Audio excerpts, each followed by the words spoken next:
Escute os problemas e desafios de Caicó e da região do Seridó, com a participação de convidados especiais. No ar, Panorama Debate.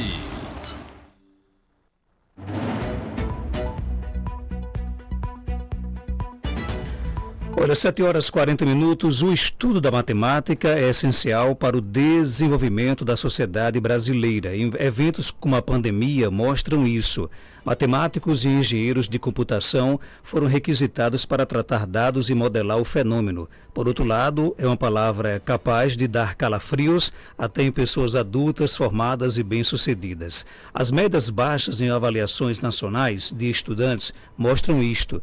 Um levantamento do Sistema de Avaliação da Educação Básica 2021 mostrou que somente 5% dos estudantes do ensino médio da rede pública têm aprendizado considerado adequado em matemática. Já no nosso estado, no Rio Grande do Norte, em 2021, obteve a pior nota do Brasil no ensino médio público da rede estadual. Só que essa aversão à disciplina causa impactos profundos na aprendizagem e, por consequência, na sociedade. Conforme estudo recente da Escola de Economia da Fundação Getúlio Vargas, o Brasil deixa de ganhar todo ano 2 pontos percentuais de PIB por conta da baixa qualidade da educação mensurada por provas internacionais como o PISA.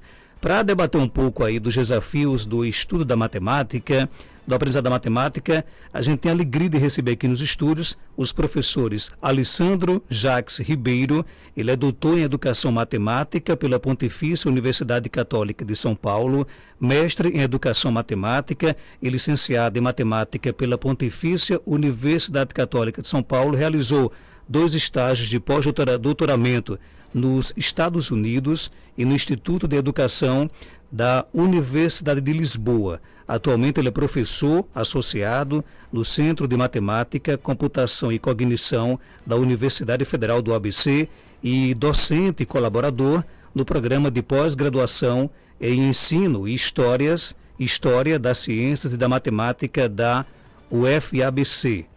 E também a professora Etienne Lautenschläger está como diretora da Sociedade Brasileira de Educação Matemática, SBEM, aqui no nosso estado. A SBEM é uma entidade sem fins lucrativos que reúne há quase 30 anos profissionais e alunos envolvidos com a área de educação matemática e que agora a nossa regional da SBEM está em Caicó.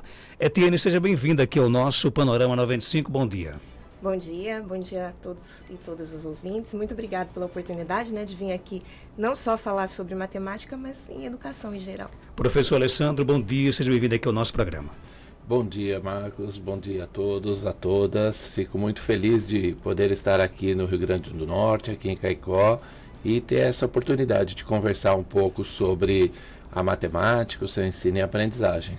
Falamos um pouco aqui, professora, sobre essa questão do quanto o nosso Brasil está perdendo em qualidade de ensino de matemática. Trazer para Caicó, para o nosso estado, uma SBEM já é um avanço positivo?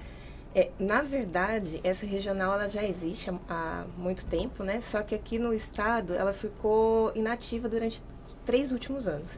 Então, nós fomos, a minha chapa foi eleita ano passado, e aí a gente teve o desafio, que é retomar o trabalho da SBEM aqui do estado e fomentar essa discussão sobre educação matemática no Rio Grande do Norte. E quais as ações que a SBEM estará promovendo aqui nesse ano?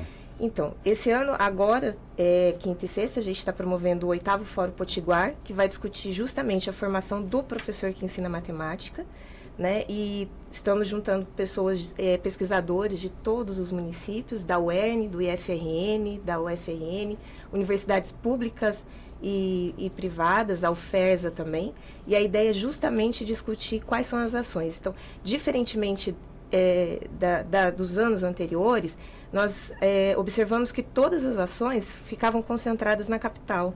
E agora a gente está com a prioridade aqui na região do Seridó, Isso foi uma até da minha condição para ser a diretora da SBEM, que a sede viesse aqui para Caicó. Então, vamos promover cursos para professor, oficina, temos um encontro potiguar de educação matemática no próximo semestre, e a ideia é justamente isso, Uma das ações da SBEM, como você pode ver, já é a visita do professor Alessandro aqui em Caicó. Que bom, professor. É preocupante, né? Queria a sua opinião sobre esse dado de que somente 5% dos estudantes do ensino médio da rede pública têm aprendizado considerado adequado em matemática. É muito baixo, né? Isso realmente é um problema, né? E a gente percebe que, na medida que o estudante avança na escolaridade, em vez de o seu aproveitamento evoluir, a gente tem percebido que ocorre justamente o contrário. Então, no ensino médio, e isso não é uma característica, infelizmente, só aqui do Rio Grande do Norte, né? Outros estados também têm aproveitamentos aí bastante insatisfatórios. O próprio estado de São Paulo, que é um estado onde que se investe muito, né, em termos proporcionais na educação, é um estado que tem um PIB aí gigantesco, e mesmo assim a qualidade da aprendizagem dos alunos do ensino médio deixa ainda muito a desejar, né? E isso tem impactos muito grandes, tanto na continuidade do estudo daqueles que querem ir para a universidade. A gente percebe esses resultados no dia a dia da universidade, que é onde que eu atuo hoje em dia, mas também para o mundo do trabalho, né? Porque a gente percebe que as pessoas não estão não conseguem oportunidades boas de trabalho, e parte disso em resultado, em decorrência da aprendizagem da matemática, né? A matemática aí tem um grande papel em diversas áreas do conhecimento e diversas áreas do trabalho, né? Agora, é interessante que mesmo tendo esse reconhecimento de que é muito importante aprender matemática, se carrega muito esse estigma, né, de que é chato, é difícil, né, aprender matemática. O que fazer para mudar essa crença? E isso atrapalha bastante, por exemplo? Então, Marcos, isso realmente é um problema, mas é um mito, na verdade, né? Porque a matemática não é chata, né? Lógico que eu sou suspeito para dizer isso. Nem é difícil também? Não é difícil. Não é difícil a partir do momento que você promove oportunidades de aprendizagem que sejam adequadas àquela situação. Então, por exemplo, você fazer uma aula baseada só na repetição, né? Uma aula baseada naquela em que o aluno fica parado, ouvindo o professor falar, depois repete o que o professor explicou na lousa, né? Sem oportunidade de exercer a sua criatividade, a exploração, a investigação. Realmente a matemática se torna muito chata, né? Mas a matemática, na sua origem, ela não é assim. A matemática, ela surge da resolução de problemas, ela surge da investigação.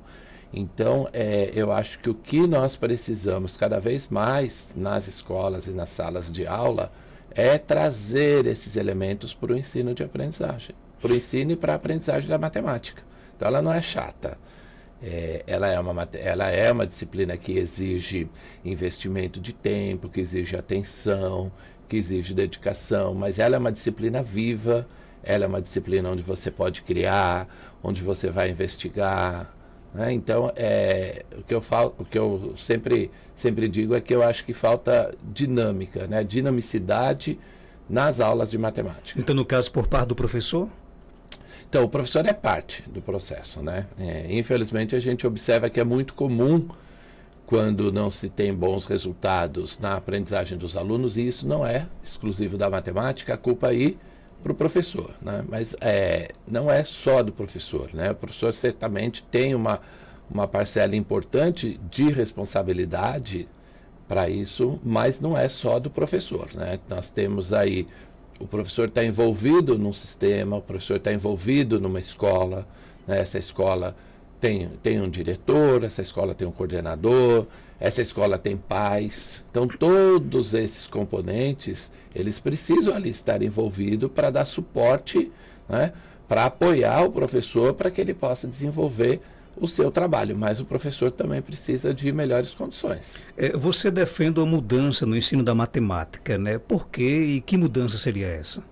Bom, então assim, quando eu iniciei a minha carreira, eu iniciei como professor da educação básica. Então eu comecei dando aula em escolas públicas, né, lá no estado de São Paulo, e na medida que eu fui percebendo que realmente eu não conseguia ensinar a aprendizagem, ensinar matemática do jeito que eu gostaria, e nem promover a aprendizagem que eu gostaria, eu comecei a perceber que eu precisava de investimento em mim mesmo. E aí eu fui estudar, eu fui fazer o mestrado, eu fui fazer o doutorado, e aí eu fui percebendo que, ao invés de investir só na sala de aula, no aluno, digo assim, é importante também investir na formação do professor. E eu comecei a perceber que, na medida em que eu invisto na formação do professor, na medida em que eu invisto no seu aprimoramento, porque as pessoas acham que o professor, quando termina a sua faculdade, ele está completamente pronto para ensinar. E isso não é verdade, né? O professor precisa de um suporte, essencialmente no início da sua carreira, né? Então a gente percebe que há uma grande desistência do magistério, da docência no início da carreira. Então os 3, 4 primeiros anos, eles precisam de um suporte. E depois disso, o professor precisa ter sempre apoio na sua formação, né? A chamada formação continuada. Porque aí sim eu posso trazer inovações, eu posso trazer novidades para a sala de aula, eu posso trazer elementos que vão fazer com que essa matemática seja mais dinâmica. Tem uma pergunta aqui do nosso ouvinte. Bom dia, professores. Existem estudos que a matemática, planejamento financeiro, familiar, afeta e encheu a vida como um todo. Era para ser curricular. Vocês concordam com isso? Sim, eu acho que existe um campo na área da educação matemática que atualmente tem estudado a educação financeira no âmbito da escola, né? Então, assim, você começar desde cedo, incorporar essas discussões, né? E isso eu posso fazer na aula de matemática, simplesmente mudando o foco. Ao invés de eu trabalhar a matemática descontextualizada, ao invés de eu trabalhar essa matemática que é chamada de chata, repetitiva, né? Eu começo a trazer problemas de ordem familiar, problemas de ordem financeira, trazer contextos que possam discutir e dar suporte para as crianças começarem a perceber o valor do dinheiro, desenvolver também a criticidade nessas crianças, isso logo desde cedo, nas crianças, nos adolescentes, né?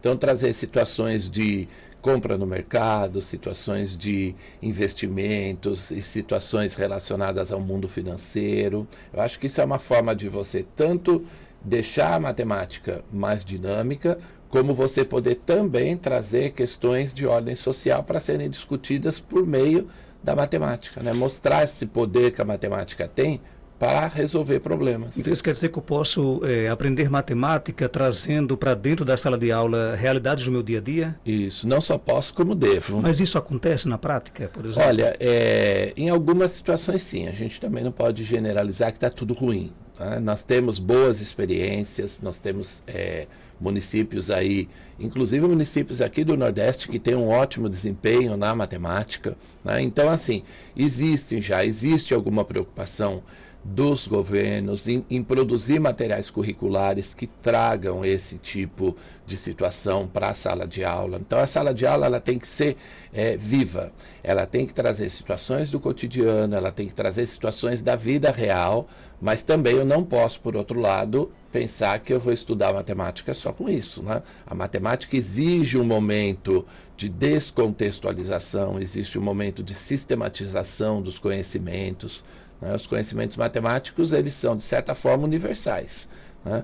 Mas eu preciso e devo considerar os contextos, especialmente no Brasil, que é um país tão grande e tão diverso, né? E com relação aos cursos de formação de professores no Brasil, seja em nível de graduação ou de pós-graduação, né? Quais as mudanças necessárias? É preciso mudar um pouco também o formato dos cursos? Sim, é preciso. Nós tínhamos aí, em 2015, tinha sido publicado uma diretriz para a formação de professores, né? E era um conjunto de orientações bastante inovador, né? Que investia aí nessa formação continuada dos professores, que trazia essas discussões de se pensar que o professor é apenas um dos agentes de mudança, né? Uma formação aí mais dinâmica, mais diversa. E aí, infelizmente, em 2019, nós tivemos o que nós, educadores matemáticos, de maneira geral, entendemos aí como um retrocesso. Por quê? Porque, em decorrência da publicação da Base Nacional Comum Curricular, que é um documento normatizador para o ensino na educação básica, inclusive de educação matemática, pensou-se que ao criar um currículo para a formação de professores que fosse simplesmente uma forma de direcionar, né, ou quase que de obrigar esse professor a trabalhar somente de acordo com essa BNCC, você acabou engessando muito essa formação, né? Eu acho que existem pontos que podem ser sim aproveitados dessa proposta, mas o professor, na sua formação inicial, ele precisa, no caso da matemática, ele precisa estudar sim uma matemática mais avançada, mas ele precisa estudar essa matemática avançada em coordenação com aquilo que ele vai ensinar. Porque senão eu tenho aí um gap de 4 anos, onde o professor aprende somente coisas que aparentemente não faz sentido algum para ele ensinar futuramente, né? Obviamente que faz sentido, mas é uma conexão que o aluno não consegue, né? O futuro professor não consegue fazer sozinho. Então precisa se repensar, em primeiro lugar, que matemática é essa que está sendo ensinada na formação de professores, na formação inicial. Além disso, nós precisamos investir muito na articulação entre o que se ensina na universidade e o que se faz nas escolas, né? A gente sabe que o estágio curricular no Brasil, o estágio supervisionado obrigatório, ele não é um espaço, né? Via de regra, ele não é um espaço onde o aluno, o futuro professor, tem a oportunidade realmente de ir para a escola, de vivenciar a sala de aula, né? Vivenciar a sala de aula com o suporte daquele professor experiente que já está na sala de aula, com a supervisão do professor que está na universidade, né? Então, para dizer assim, em poucas palavras, eu acho que são esses os dois principais aspectos que precisam ser levados em conta. Pensar que matemática é essa que eu preciso ensinar na licenciatura, porque ela não é uma matemática nem mais fácil, nem mais difícil que a matemática que se ensina em outros cursos, especialmente no bacharelado, né? Ela tem que ser uma matemática própria para o professor exercer a sua profissão. E também essa questão de levar o professor em formação para a escola, mas não é simplesmente colocá-lo na escola para já começar a substituir a falta de professores, que é o que muitos estados fazem, né? O professor em formação, ele tem que ter um suporte muito próximo durante esse momento de estágio, tanto de um professor experiente da escola, como do professor supervisor da universidade. E com relação ao papel da universidade na formação do professor, ela tem preparado realmente os seus licenciandos para criarem no aluno um pensamento mais sofisticado com relação à matemática, ou deixa a desejar? Olha, mais uma vez, né, eu como pesquisador tenho que tomar cuidado aí para as generalizações, né? Então eu não posso generalizar o que acontece de maneira universal nas universidades, nos cursos de formação inicial. Mas a gente tem percebido que ainda falta algum investimento, e quando eu digo investimento, não só necessariamente investimento financeiro, né, nos cursos de licenciatura. Primeiro, os cursos de licenciatura têm que ser mais atrativos. As pessoas não querem fazer licenciatura no Brasil, porque as pessoas não querem ser professores. E menos ainda professores de matemática, de física, de química. Então, assim, eu já tenho... Porque, assim, o que não se observa no Brasil é o aluno que chega na universidade. Porque com o aluno que chega na universidade, ao final dos 4 anos da licenciatura, a gente consegue fazer muito. Porque a gente recebe alunos muito mal preparados. Muitas vezes alunos que não têm a intenção de ser professor. Eles estão ali na licenciatura porque é o curso que eles conseguiram ingressar, né? Porque é o curso que acontece no período noturno, né? Muitas vezes o aluno da licenciatura não tem condições de investir somente na sua formação, então ele precisa trabalhar, né? Agora, por outro lado, nós precisamos especialmente na matemática, de uma parceria entre os diferentes atores que estão ali atuando na licenciatura. Por exemplo, infelizmente a gente tem professores da área da matemática pura que atuam na licenciatura em matemática, mas que acham que não formam professores. Eles acham que eles estão ali ensinando matemática como se eles estivessem ensinando para engenheiros, para futuros matemáticos, para economistas, e não. Ele tem que perceber que quando eu estou ensinando disciplinas de conteúdo matemático, eu também e essencialmente estou formando o professor. Então nós precisamos de, e eu digo isso por experiência própria, porque eu fui presidente da Sociedade Brasileira de Educação Matemática e nós tentamos aí algumas aproximações com as outras sociedades que têm de matemática e de matemática aplicada e computacional.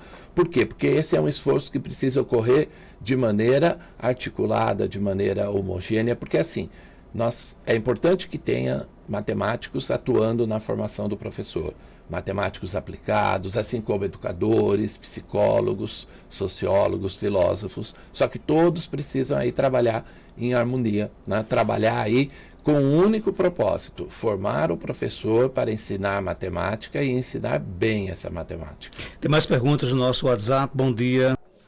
Bom dia. Era meu sonho ter me formado em matemática. Fiz 3 vestibulares, não passava por conta da redação. Gosto de cálculo e não gosto de ler. Mas sempre gostei de cálculo. Um abraço, Ana Almira. Tem gente que gosta de matemática, então, né? Claro, eu e a Etienne aqui somos dois exemplos, mas a gente tem muitos exemplos, muitos alunos aí, tanto na graduação como na pós-graduação, muitos professores que aí enfrentam desafios enormes na sala de aula, mas estão ali procurando envolver os seus alunos, procurando cativar os seus alunos pela aprendizagem da matemática. Geraldinho, bom dia mais uma vez. Bom dia. Professor Geraldo, né? Pois é. Me tira só uma curiosidade, exatamente essa questão da formação do professor, né? A matemática, para mim, como para muitos que estão ouvindo aqui, é realmente aquela matemática do cálculo, né? Calcular isso, fórmulas e fórmulas e fórmulas e fórmulas. Como é a formação, eu falo agora do ponto de vista da grade curricular da licenciatura do curso de matemática, né? O que é que se ensina aos alunos da graduação, né? Que disciplinas, por exemplo, é ensinado esses cálculos para que eles ensinem aos alunos? É isso, mais ou menos? Então, olha, a gente podemos dizer que nós temos 3 grandes áreas, né?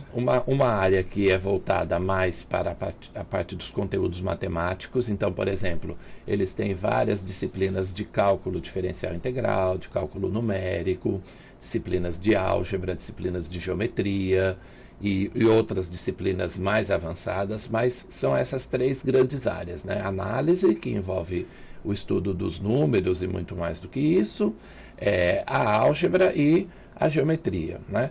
Um outro grupo importante de disciplinas são as chamadas disciplinas didático-pedagógicas, né? Então, disciplina de didática da matemática, disciplina de teorias da aprendizagem, disciplina de estudo do currículo, né? E um outro grupo que, no meu entendimento, precisa ser melhor cuidado, que é o grupo dos estágios, das práticas, né? Porque é ali que eu trabalho na universidade experiências de simulação de sala de aula, de estudos do contexto da sala de aula, preparo esses meus alunos para começar a ir para a campo, né? Então, no estágio supervisionado, nós temos aí a oportunidade do aluno começar a conhecer a escola, depois começar algumas experiências de docência, né, e isso ir se desenvolvendo. Então, são esses 3 grandes grupos.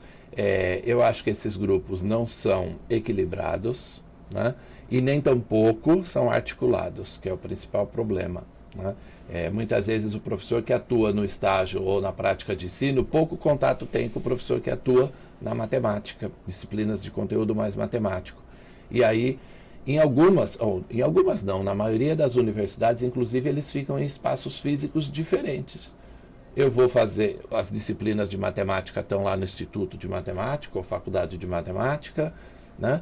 As disciplinas da área de educação, de pedagogia, de didática estão lá na Faculdade de Educação e o estágio está na escola. Só que muitas vezes essa escola não está articulada à universidade. Então, isso gera um grande problema, porque depois fica na responsabilidade do formando, ou logo que ele termina, bom, eu aprendi um monte de coisa na universidade, como é que eu articulo tudo agora para poder ensinar? E aí o que acontece, na boa parte das vezes, vou deixar os 4 anos da licenciatura de lado e vou me basear no que eu aprendi lá na educação básica e vou tentar ensinar como os meus professores ensinavam. E aí tem uma outra questão, falamos aqui de formação, de sala de aula, né, de direção, coordenação, e tem uma outra situação que está lá, talvez um pouco escondido, o livro didático. aquele que é apresentado aos alunos e ao professor. Que críticas a fazer ao livro didático no Brasil hoje? Olha, o livro didático no Brasil hoje, ele melhorou muito, sabe? Nós temos aí uma política pública que foi iniciada a governos anteriores, que é o Programa Nacional do Livro Didático, e isso conseguiu gerar livros didáticos de melhor qualidade. No entanto, né, tem autores que já preparam os seus livros para serem aprovados no Plano Nacional do Livro Didático. Então, a gente tem que tomar esse cuidado. Agora, achar que só porque existem bons materiais curriculares, o professor vai saber fazer o uso desse material curricular e transformar esse material curricular em momentos de aprendizagem para o aluno já é outro elemento que precisa ser discutido onde? Na formação continuada. Então, eu preciso de bons materiais curriculares, mas eu preciso formar esse professor continuamente para que ele possa fazer um bom uso do material curricular. Porque senão, só material curricular, por mais que ele venha com todas aquelas orientações, né? Porque antigamente, eu ainda sou da época que o livro do professor só vinha com a resposta em vermelhinho. Era um livro do aluno com a resposta. Atualmente, o livro do professor, ele vem com um conjunto de orientações para o professor desenvolver aquele material curricular. Mas aquelas orientações, elas estão ali escritas. Muitas vezes os professores não conseguem se apropriar. E também, boa parte dos professores precisa dar aula manhã, tarde e noite para sobreviver.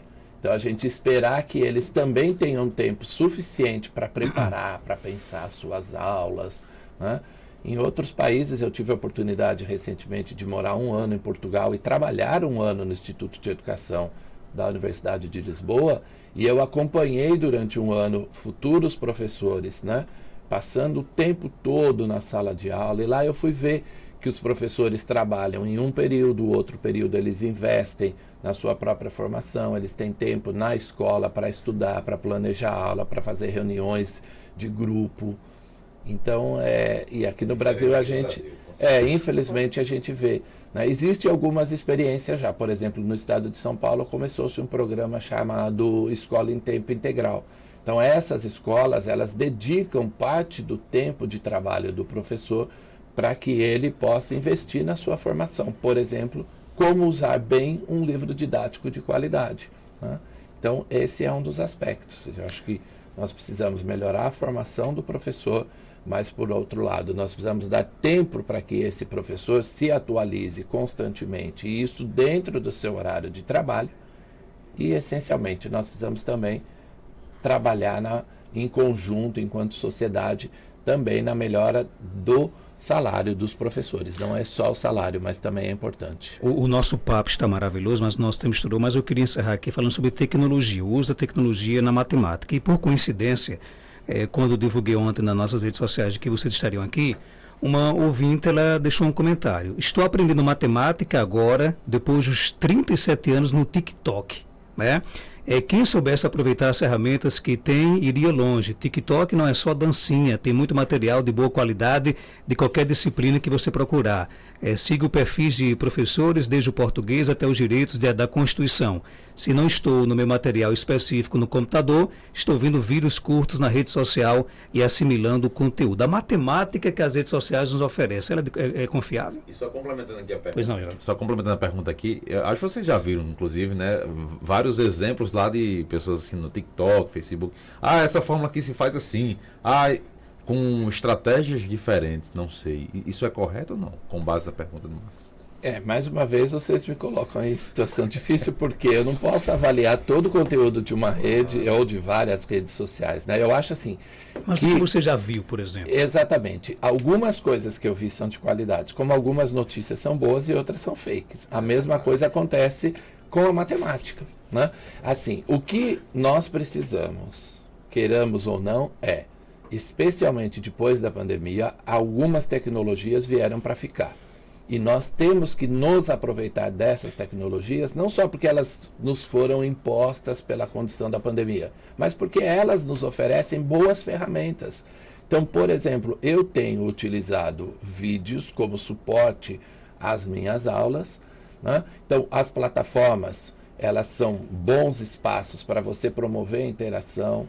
Então, por exemplo, nós fazemos um curso lá na Universidade Federal do ABC, nós usamos recursos de tecnologia para poder ter pessoas do Brasil inteiro participando, né? Então, eu posso sim usar canais do YouTube, eu posso usar o TikTok, eu posso usar outras ferramentas tecnológicas como suporte ao ensino, mas eu tenho que tomar cuidado com essas dancinhas e musiquinhas e fórmulas mágicas para tentar aprender matemática, porque aí a gente volta naquela matemática que não é a matemática que nós gostaríamos que os alunos aprendessem.